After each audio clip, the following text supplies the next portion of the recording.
दक्ष police news, पहिले खाकी मग बाकी. नमस्कार, आपण पाहत आहात दक्ष पोलीस न्यूज.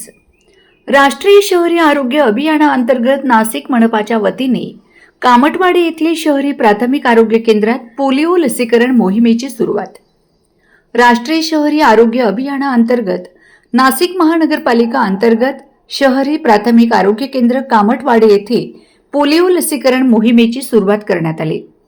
या मोहिमेचा शुभारंभ नगरसेविका साधना पवन मटाली यांच्या हस्ते एका लहान बालकाला पोलिओचे 2 थेंब पाजून करण्यात आले. यावेळी त्यांनी उपस्थित पालकांना आवाहन करत सांगितले की पोलिओ मुक्त भारताचे स्वप्न साकार करण्यासाठी प्रत्येक पालकाने आपल्या लहान मुलांना पोलिओचे 2 थेंब अवश्य द्यावेत.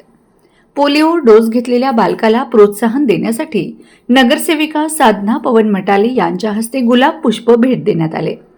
या उपक्रमामुळे उपस्थित पालकांमध्ये जनजागृतीसह उत्साहाचे वातावरण निर्माण झाले. या प्रसंगी शहरी प्राथमिक आरोग्य केंद्रातील डॉक्टर, परिचारिका तसेच आरोग्य कर्मचारी मोठ्या संख्येने उपस्थित होते. त्यांनी नागरिकांना आपल्या 5 वर्षांखालील प्रत्येक बालकाला पोलिओचे 2 थेंब देण्याचे आवाहन केले. प्रत्येक बालकाला पोलिओचे 2 थेंब निरोगी, सुरक्षित आणि पोलिओ मुक्त भविष्यासाठी या संदेशासह ही मोहीम राबविण्यात येत आहे. दक्ष पोलीस न्यूज प्रतिनिधी राजदीप शिंदे, नाशिक. अशाच ताज्या आणि विश्वासार्ह बातम्यांसाठी आमच्या चॅनलला लाईक, शेअर आणि सबस्क्राईब करायला विसरू नका. पुन्हा भेटूया एका नव्या बातमीसह. तोपर्यंत नमस्कार.